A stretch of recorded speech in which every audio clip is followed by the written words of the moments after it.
So here we are on some grass and the sun's shining. How great is that? Now we better put some fuel in the mower and then we can get it started.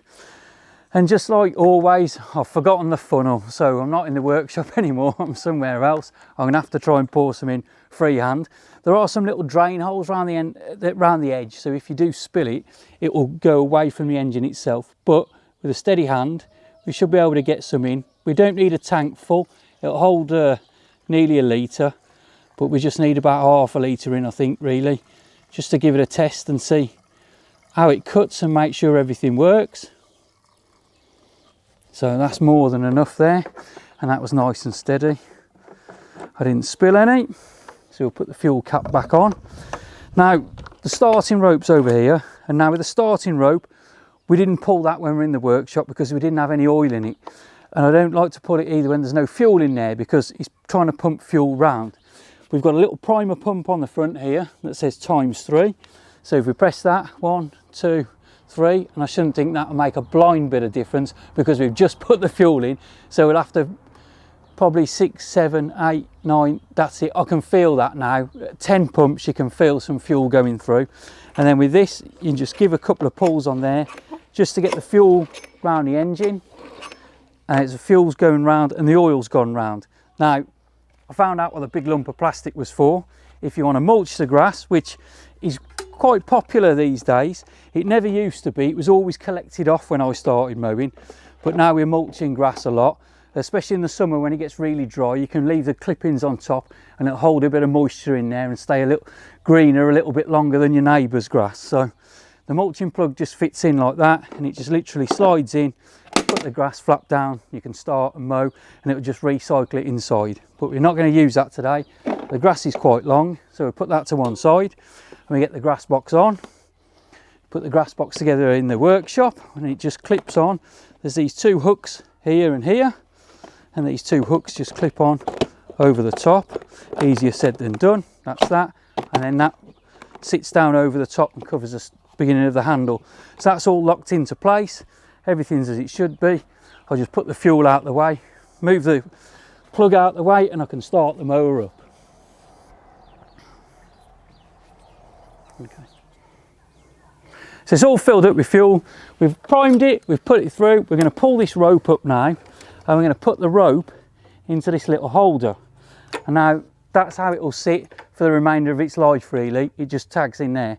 To start the mower, we have to pull this. It's called the dead man's handle. So you pull this up there, and then that will engage the blade, I think. And then we should be able to pull this and it will start. And then this handle at the back, that should be for the self-propelled mechanism, and it should push it along. I'll just show you quickly. This is the height adjuster on this side. We're on the highest setting. It goes all the way down very low. We'll pick it up. I'll put it on the highest one because I'm not really sure how this grass is going to cut. All four wheels are adjusted by the one lever, which is a great thing there. You know, they're really handy, that is. Really handy. It saves you getting down onto the floor and crawling around trying to do it. So now we'll just pull the handle up like so, give this a pull, and fingers crossed it goes. There you go, first time. Right, we've got a bit of smoke coming out of there, but I'll just do a couple of lines and we'll see what happens.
Well, how about that then?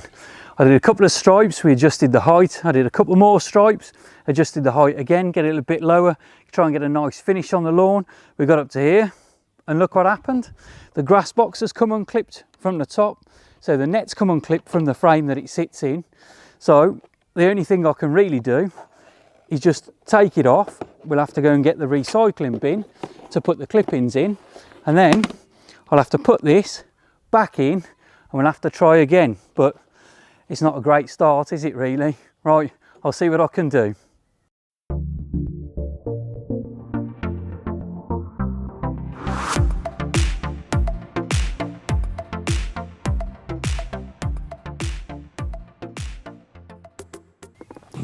Right, I've put it back together again.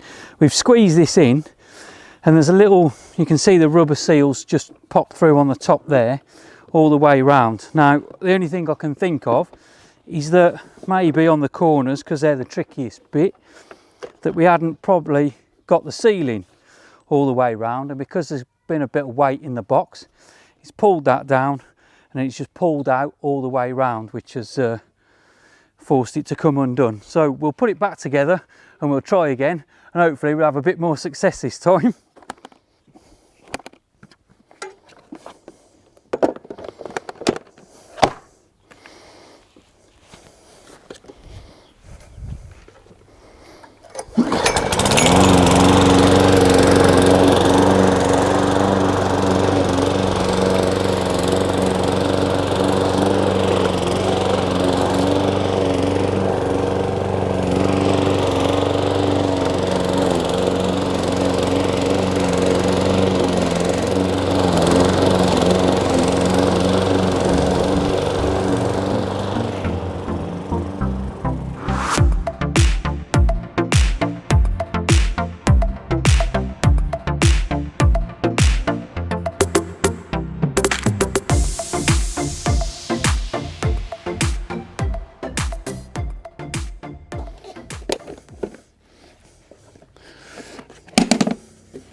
Well, I've packed the grass box really full this time and it hasn't come off, so the only thing I can think of is it wasn't clipped in properly. So if you're doing this at home, make sure when you push it in, that seal goes right the way through and it grips the other side of the plastic. Right, I'll go and empty this one and then we'll carry on and do the rest.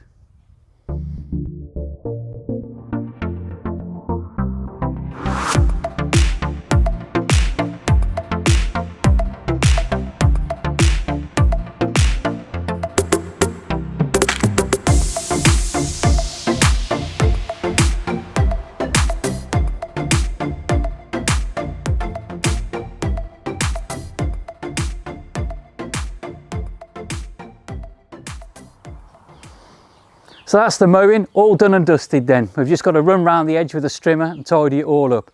And as for this ALDI FERREX mower, yeah, I think it's good value really. £180, 3-year warranty on it, as with all the ALDI and FERREX stuff. So that's £60 a year for 3 years. You can't really go wrong, can you? It's got a strong, dependable Briggs & Stratton engine on there.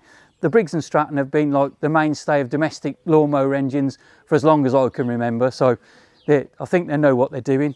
The handles are ergonomic. You've got a nice foam grip at the top. This engages the blade and it's a dead man's handle, so you let go and it'll just cut off. And then at the bottom, at the back, that's your self-propelled lever and it's got a good strong pull on it when you're moving along. Everything's great. There's just one thing I've got to remind you of, is this little flap on the top that I was on about in the workshop for the grass box. I got it the wrong way round. When the grass box is empty, the flap's lifting up and going through to show there's airflow, and when it's full it drops down so there isn't. So we got the cables the wrong way around to start with. We rectified that. We dropped and almost lost one of the handles. We put that on. We've had a bit of a problem with a grass bag, but I think that was more my error than their error really. You've got to make sure it's clipped into these. I haven't used one of these rubber ones for years. They've got a different seal on the ones that we use, so that's probably my fault. But if it happens to you, you know how to rectify it. You push it in and you do it. I hope you found this video informative and maybe even entertaining. If you've got something nice to say, you can put it in the comments section below. Please give me the thumbs up and subscribe. I'm Jimmy the Mower. I'll catch you on the next one.